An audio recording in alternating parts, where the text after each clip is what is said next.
I'd like now to introduce our 4 panelists and kick off a roundtable discussion. So we'll give them a nice round of applause once we've brought them up here. So first, there's Adrienne Arsenault. Ms. Arsenault is a correspondent for The National, based in Toronto. Over the years, she's been based in London, Jerusalem, and Washington. She has won and been nominated for several Gemini Awards, was named the Commonwealth Broadcasting Association's Journalist of the Year in 2005, picked up a Gracie Award for Outstanding Female Correspondent and a Monte Carlo Festival Award for coverage of the Zimbabwe election. Bienvenue, Adrienne.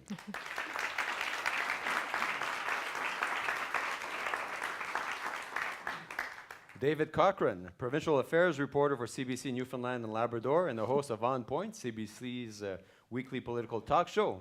He's a local guy, born here in St. John's. He's earned a bachelor's degree from Memorial University of Newfoundland. He's worked for the CBC since 1998. Thanks for having us, David.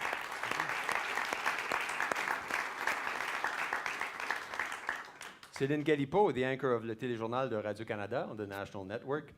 À titre de correspondante à l'étranger pour CBC et pour Radio-Canada, Mme Galipeau a été en poste à Londres, à Moscou, à Beijing et à Paris, où elle a couvert les événements marquants des 20 dernières années en Tchétchénie, au Kosovo, en Irak, en Algérie, pour ne nommer que quelques endroits.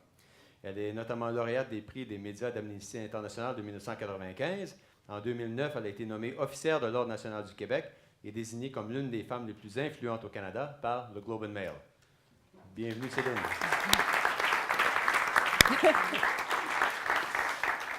And last but not least, Tom Harrington, the co-host of Marketplace, CBC Television's award-winning primetime investigative consumer show.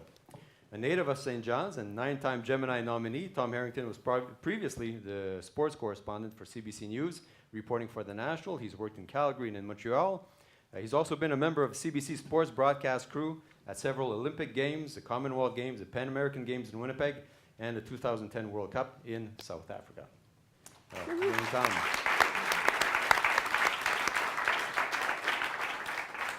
Thanks for being here. Great to be back. Thank you. Yeah. Between the 4 of you, we probably got 100 years maybe of CBC experience. Nice, very nice. At least. Between the 4 of you, though. One of the things that we notice when we meet CBCers anywhere across the country, there's a lot of passion, there's a lot of pride for what we do. I think we just enjoy what we're doing. We put everything we've got into it. So for you, what drives you? Just to kick these things off, what drives you? What brings you into work today and makes you do what you do? I'll start because I've actually got the seniority here. I've been at CBC 31 years in my current employ, but for people locally who might remember a group called the Sanderlings that I sang in at CBC in St. John's back in the 1960s, I have an association with CBC that goes back almost 50 years. And I've often said it's a bit like a family, a really quirky, odd family at times, with crazy uncles in the basement, and maybe a few in-laws that you might not be happy with, but it's still a family. So no matter where you go in Canada, you feel connected, and I think that's how you and others who watch and listen to our programming feel as well, that no matter where you go in Canada, you feel connected. And so for me, and doing this as long as I have in many different places in the country and in many different permutations, that never changes, that sense of commitment and connection to Canada. Hearing our own voices, seeing our own faces across all platforms now. Boy, has that changed. But so I think there's that part of it, that family. And for me, my current role in Marketplace and the show that we do is very much, I think, right down Main Street when it comes to what CBC is all about. It's a show that no other network does, would ever do, and it's been on the air for 40 years now. And so I think it in its own way represents what the best of the CBC is. Merci. Céline, vous avez eu toute une expérience de Radio-Canada. Pas autant que Tom, mais si vous me permettez, je vais parler en français vu que je suis la seule francophone ici, mais moi je dirais que je suis fière. J'ai commencé à faire du journalisme à Radio-Canada. Je voulais en faire à la télévision publique parce que je pensais que c'était là qu'on pouvait faire le meilleur journalisme possible. Et aujourd'hui encore, je crois que j'ai cette même fierté parce que maintenant que j'anime le Téléjournal, il y a des soirs où on peut, sans crainte, décider d'ouvrir avec un reportage qu'on pense qui est important. Par exemple, en 2010, il y avait une de nos collègues qui était au Niger, Sophie Langlois. Il y avait un début de famine, il y avait déjà 130 000 enfants qui étaient morts et il y avait 1 300 000 jeunes Africains qui étaient en voie de mourir de faim. Et donc, évidemment, il y avait toutes sortes d'autres événements importants qui se passaient. Au Québec, c'était la commission Bastarache, ailleurs à Ottawa et tout ça. Mais nous, on a décidé collectivement comme équipe ce jour-là d'ouvrir avec un reportage comme celui-là. Il y a une chroniqueuse média très célèbre au Québec qui avait tweeté sur son compte « Le Téléjournal ouvre avec le Niger, audacieux ou suicidaire ». Et ce jour-là, on s'est tous regardés en se disant, bon, ça commence mal, notre affaire, mais on avait décidé que c'était ça qu'il fallait faire, et finalement, le lendemain, elle a écrit sur son blog qu'il y avait eu 75% des réponses, des gens avaient répondu, nous, c'est ce à quoi on s'attend d'une télévision publique, de faire des choix qui sont différents, de faire des choix qui sont courageux. Alors, je pense que pour moi, tous les jours, c'est un peu ça, c'est un peu cette fierté de pouvoir faire du journalisme qui n'est pas relié directement au code d'écoute, qui ne rapporte peut-être pas à la société. Ce n'est pas pour ça qu'on le fait. On le fait pour informer les gens. On fait un bulletin de nouvelles pour que les gens se sentent plus impliqués, plus informés, qu'ils puissent prendre des meilleures décisions comme citoyens. Puis je pense que moi, c'est ça ma fierté tous les jours, d'aller travailler. C'est pour ça que je le fais. Puis il ne me serait jamais venu à l'idée de faire même autre chose que ça dans ma vie, en fait. Adrienne, you have a bit the same parcours as Céline. You've worked in Canada, you've worked abroad, regions and all that. What's it for you? You know, it's funny. I'm listening to everybody talk, and I know that what we all have in common is that we all have a little bit of a problem with authority, and I think, and okay, for I won't me, boss you around. no, It's okay. it's Say what you want. So this is awkward, but I think what makes me proud as a journalist in particular is that no one has ever picked up the phone and said to me, don't do that, go easy on that, or don't go down that road. I'm fiercely proud of that at CBC. I think we'd burn the place down if somebody tried to do that to us. So for me, to know that when I go into work and we have knockdown brawls about stories, and we do, it's about the merit of the story. It's not about who are we likely to offend, which sponsor is going to be unhappy with us. We don't care. We really don't care. Don't care if people don't like us who are in charge. With all due respect to them, I don't care. I don't work for them. I work for these people. And so that's what makes me happy to go to work every day. Yeah. David. And Adrienne's right about that. I mean, you are given a lot of independence and a lot of leash as a journalist working for the CBC, but you have to, of course, earn the length of that leash by being a bit of a grown-up about it. What I like working for the CBC here, being the local guy on this panel, is that the stories we get to do here really matter to the people who live next door, the people you run into at the pub, the people you meet at the gym, the people you see at the restaurant. We are given the opportunity to do significant stories about significant issues in the long narrative history of Newfoundland and Labrador. We get to be on the front row of that. And I always said that being a journalist beats working for a living. Not that the job isn't hard and doesn't have its challenges, but you get to go to work every day, talk to people about what's going on, and then at the end of the day, tell everyone else what you talked about. It's a great way to see a province like Newfoundland and Labrador. I've been to places on the north coast of Labrador and on the islands off the south coast of Newfoundland that I would probably never get to on my own. But this company, and with its commitment to local news, it gives you those opportunities. You get to be in the front row of significant history, and you talk about never being told to back off. There's some difficult times here. It's a small province. Big companies have a lot of sway. Powerful premiers have a lot of sway. Powerful premiers get very mad at you and cut you off and scream at you in public. But the bosses get your back as long as you're doing your job right, and I think that's important. And the smaller the market, the stronger, more independent you can be as a journalist. And I think CBC sets the standard here and makes it possible for the other media agencies to do it, because if we're taking the heat by being the lead car, everyone else has a little bit more room. There's something to be said too for, and it sounds corny, but it's kind of a vocation to work for CBC, because you find no matter where you go, everybody kind of believes in it. Everybody who works there, they wouldn't be there really if they didn't believe in it. And the fact is that in our industry, there are a lot of jobs that pay better than we do. But the fact is, people are at CBC because we can do everything you just heard. Because when you go to those other places, there simply isn't the range of opportunities to stretch your wings as a journalist, for example, to host programs or write.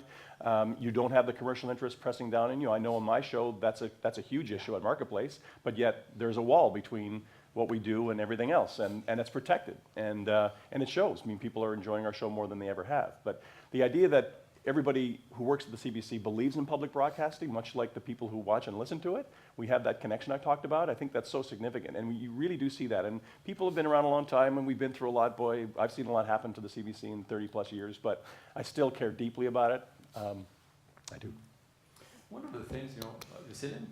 No, I think what Adrienne was saying is very true, though, because when you're a journalist at Radio-Canada or at CBC, it's something that you're being asked constantly. So during an election period, for example, do you get instructions to do a type of story or not to do a type of story? And in my whole career, it never, ever happened to me, whether here in Canada or elsewhere, that someone would call me, a boss or anybody would call me to tell me, well, I think maybe you should be careful with that angle, maybe we should, as editorially, of course, some people would, give us instructions, or we discuss issues with our editorial board, but never has the political part played a role in what we do. And I think that's extremely important. The four of you are storytellers, and we know that as broadcasters, like the privates do this, public broadcasting, CBC, Radio-Canada, we're trying to do that. It's to create this dialogue with Canadians, to have this public space, have a way of expressing diversity of opinions, of culture, of all of that. How does that translate in the work that you do? Adrienne? Well, it's funny, we were talking about this yesterday because we were going through this, and the notion of a phrase of public space can be kind of a difficult one to understand, in the same way that words like vertical integration make me shiver. I don't get them. I don't live in that world, and I'm rather happy that I don't have to. But it occurs to me that the reason why I was confused by the notion of public space is it's because it's what we do all the time. It used to be that this experience of watching television news was a very passive one.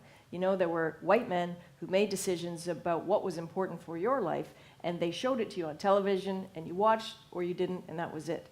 That's not the way it works anymore. There is a massive integration. We all talk, and we all communicate. And so everything we do is about the public space. And lots of shows do it in lots of very specific ways. The Fifth Estate, which I think stacks up against any investigative program anywhere on the planet. They did something interesting with the G20 not that long ago. They went to all the YouTube videos that everybody posted. These were the big riots in Toronto. And they went to the people who shot those videos and said, can we see what you shot just before that moment you posted and just after? And then they stitched all of them together. And so they got a 360 view of what really happened. Never mind what the official reports were.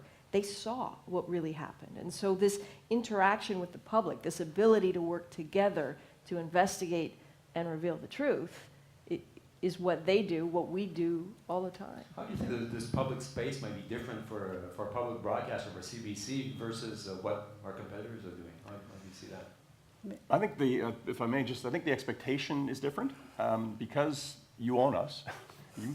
You pay the bills. As Canadians, there is an expectation that we are completely accessible, and we're finding all kinds of interesting ways to do that. To me, the public space notion is metaphysical and physical. It's like the Broadcast Center in Toronto, where I work, has a massive atrium, if you've ever been there. People come in, they eat lunch, they watch our shows on the TVs there, they see Rick Mercer walking through, and they say hi, and they're really connected to the building literally. And during the World Cup 2 years ago, there were outdoor parties and where they had massive screens set up, and you could watch the games together with your friends. Like the CBC is like reaching in now, and rather we're not passive as Adrienne was saying, we're much more involving people now. And so that public space is there in a physical sense, but the public space is metaphysical as well. And I did a show last year on Marketplace on When the Repairman Knocks, where we invited repairmen into a house with hidden cameras to see if they were legit or not. And I don't know if any of you saw that show, but while we were on the air for an hour across the country, I did a live chat online from 7 Eastern Time in Toronto, 8:30 here, until well past midnight, and interacting with Canadians who were watching the show who had questions or comments or ideas.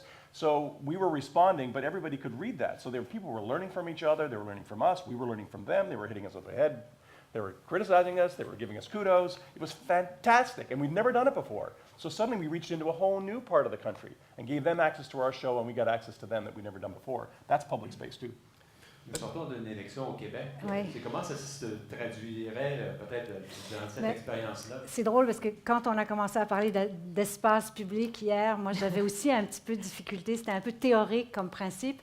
Puis évidemment, j'en ai rêvé toute la nuit. Et là, après, juste à coup, je me suis réveillée. Je me suis dit, ah oui, mais l'espace public, au fond, c'est ce qu'on fait. Un bulletin de nouvelles, ça reflète un peu ce qu'est cet espace public-là tous les jours. Mais pendant la dernière campagne électorale, je pense qu'on a vraiment testé un peu la machine.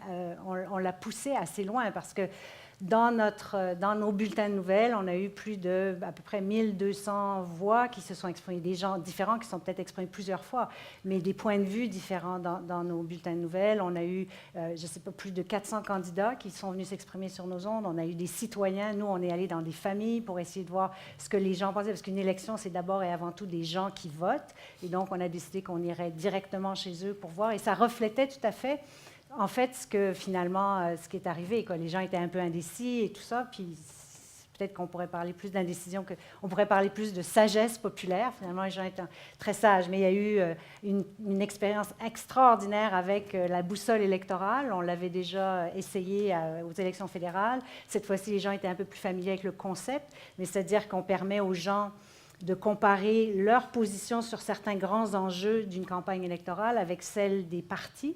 Donc, ça leur permet de se situer beaucoup plus facilement sur le spectre, dans le spectre politique. Bien, là-dessus, il y a eu... moi, j'en revenais pas parce qu'au début, on nous disait il y a tellement de monde, il y a un engouement populaire extraordinaire. Et là, tout à coup, on s'est rendu compte qu'il y avait 1,5 million de personnes qui sont allées jouer avec la boussole. Donc, c'était une interaction directe. Et je pense que ça, là-dessus, les gens pouvaient se situer eux-mêmes. Et ensuite, nous, on a utilisé leurs données pour faire des reportages sur ce qui se passait avec des immigrants. Par exemple, comment est-ce que le vote des immigrants avait changé, n'était plus tout à fait donné au Parti libéral, par exemple. Certains ont examiné d'autres partis. Alors là-dessus, sur les jeunes, comment les jeunes réagissaient dans cette élection-là. Et on savait, à cause de tout le conflit étudiant, comment au Québec, le point de vue des jeunes allait être important. Donc, cette interactivité qu'on a eue avec la boussole électorale, ça a été un outil extraordinaire. Pas seulement pour les gens, pour pouvoir s'exprimer, pour pouvoir se situer, mais aussi pour nous, comme journalistes, pour apprendre des choses. Donc là-dessus, je pense que ça a été... on a poussé ça. Évidemment, sur Twitter, on avait, par exemple, chaque fois qu'on a fait des entrevues avec des politiciens, on a eu un échange et un dialogue avec les gens qui a été incroyable, à tel point que nous, maintenant, quand on prépare nos entrevues, bien, très souvent, on va poster l'après-midi sur Twitter, bon, on va interviewer, disons, on n'ose pas souvent dire, on n'osait pas trop dire Jean Charest, parce que là, il y avait une avalanche de réactions, mais dès qu'on fait une entrevue avec un politicien maintenant, ben, on va le mettre sur Twitter, les gens vont nous dire ce qu'ils aimeraient bien savoir de ce politicien-là, et quand on retrouve... Au début, on mettait une question du public, mais maintenant, ce qu'on se dit, c'est que ça peut influencer la façon dont on va faire notre entrevue. Donc, aux coulisses du pouvoir, ils font ça constamment. Donc, c'est assez, pour nous, c'est devenu un outil. Ça nous aide à travailler, je pense. David, I know you're very active on social networks. Yes.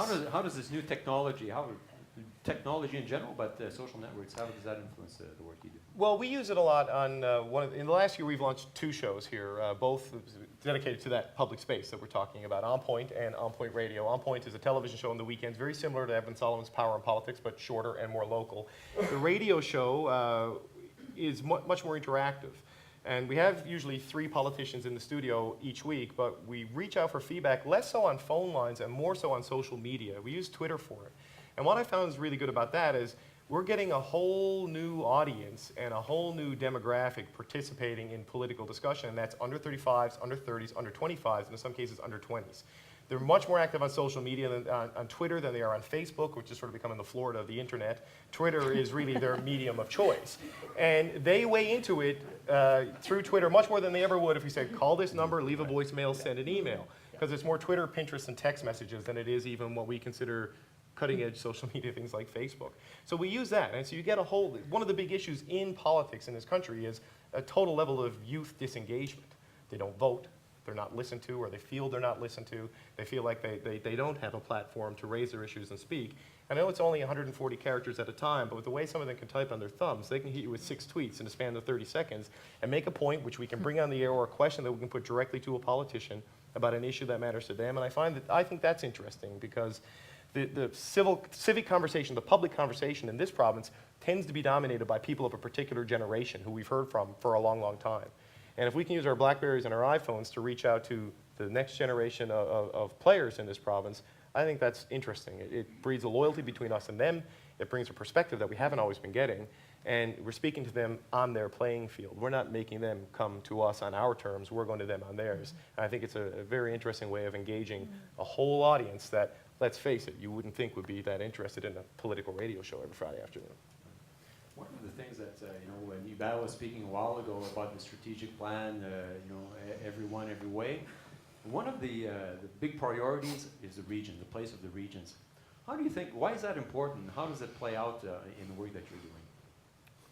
Well, it's the entirety of the work that I'm doing, or for the most part. I mean, the great thing about being part of the CBC is you can work in a region and get opportunities on a network level. It's one of the great reasons why you stay in a company like this. I don't think you can overstate the importance of having an independent public broadcaster in the smaller population centers of the country. There's an independence there that isn't always there because of the commercial concerns of privates or the political pressure that can be applied to private broadcasters. There's the willingness, like this week, for example, we had Vicadopia, John Gotti, and Keith Burgess in Natwashish in Labrador. Those are places that the public broadcaster will go, will spend. That's not a cheap set of plane tickets.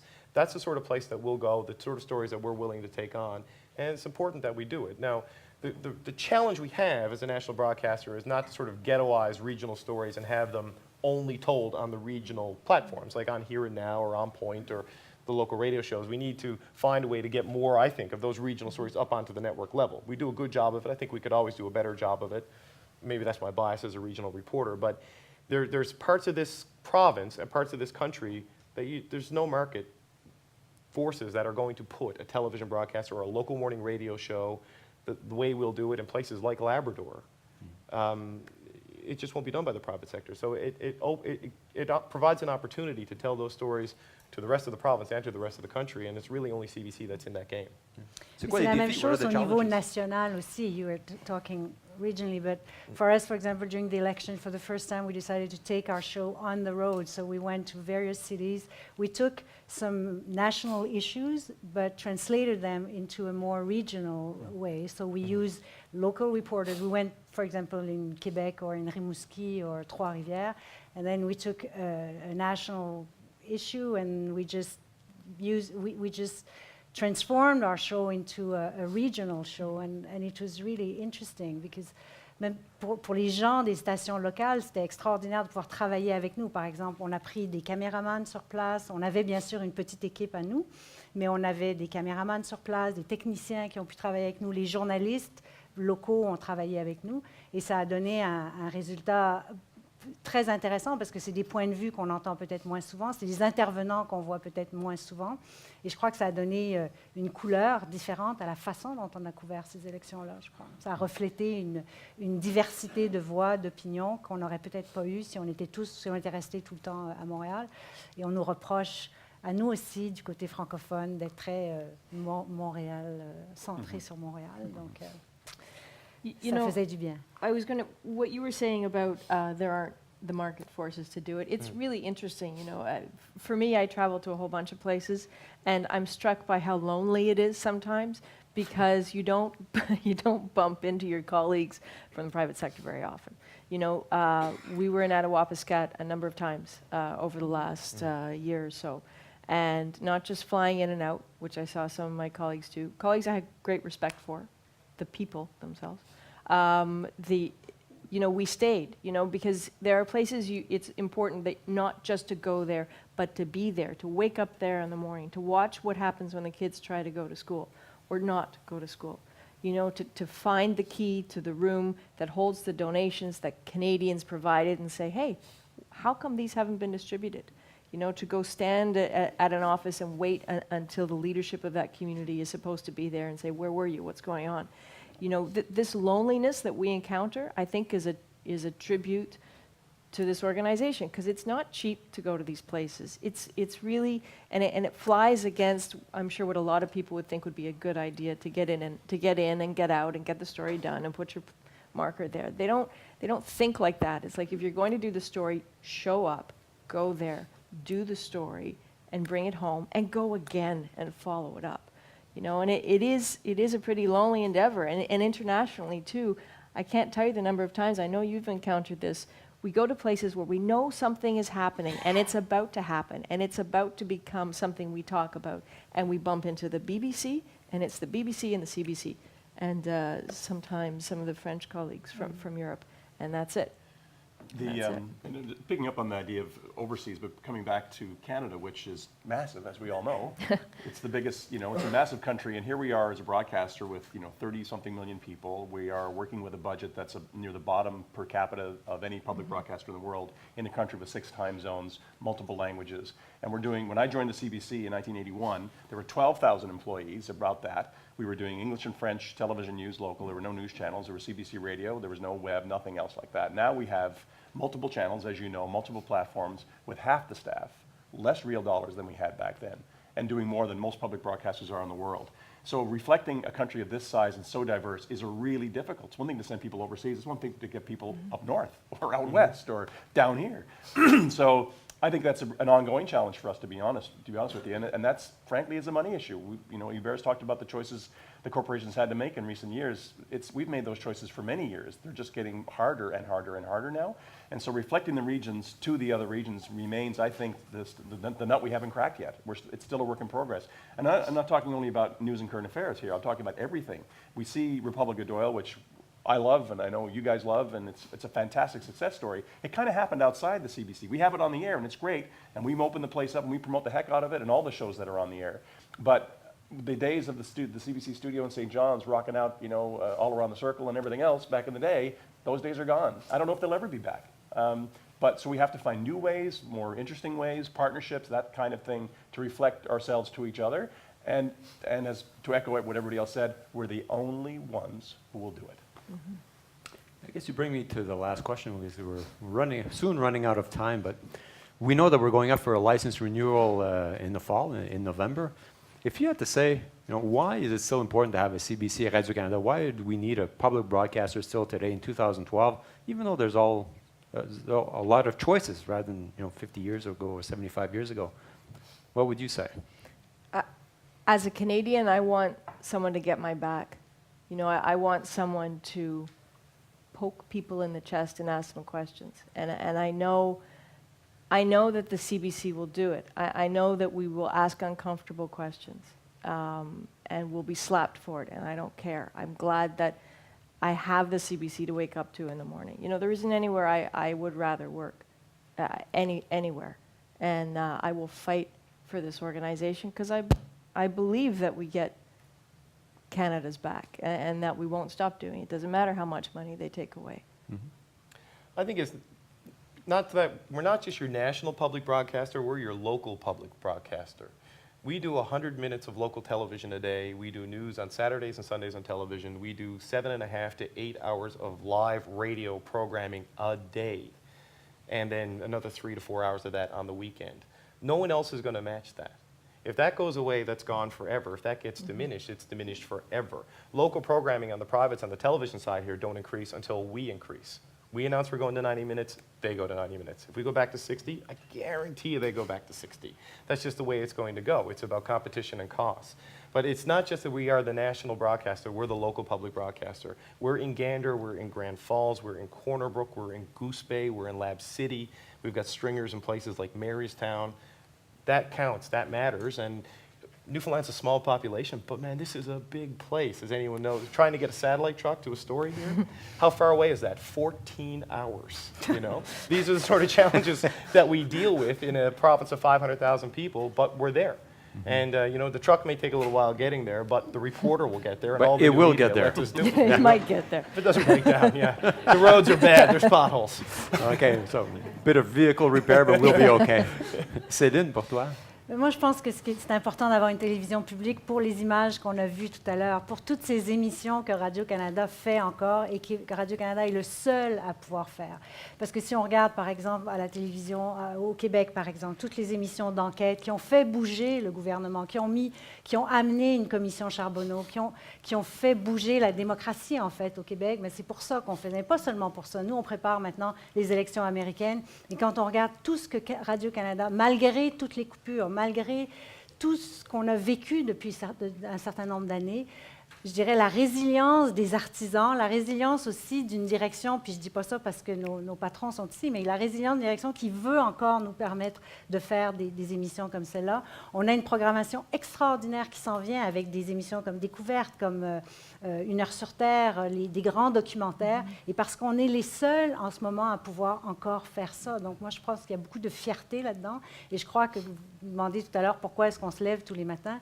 Ben, c'est pour ça, c'est pour contribuer à ça. Et je ne le dis pas honnêtement parce qu'on est dans une assemblée publique de Radio-Canada, je le dis parce que j'y crois, je crois ça sincèrement, qu'on est les seuls à pouvoir encore continuer à faire ce genre de choses, et il faut qu'on le fasse. Final word to you, Tom. He loves Our that. by the veteran way. guy. He wants to kick it off. He wants to end it. It's perfect. Thank God we have him. Yeah, well, How do we plan these things, eh? Geez. there's an American writer named Bob Greene once wrote about being a parent, and he said, you can't imagine yourself having your life with a child, and you can't imagine your life without one. And I think CBC's like that. But hey, we could do this. That just ask yourself, what would it be like without us? It wouldn't be the same. There's polling that's been done by us and other people who've said the CBC, even if they don't watch it, needs to stay. They think it's part of who we are. They list it with Medicare. They put it up in that sort of stratosphere of important Canadian institutions. So Canadians are telling us that even if they watch maybe hockey, maybe that's all they watch on the CBC. Maybe they don't listen to anything. They don't know who Peter Zosky ever was. They still think the CBC needs to be here because it's a bulwark against the largest cultural leviathan in the world, the United States. We're the only country in the world that watches another country's television, right? So somebody's got to be there for you, and that's us. And on that note, merci beaucoup au panel. Let's give him a nice round of applause.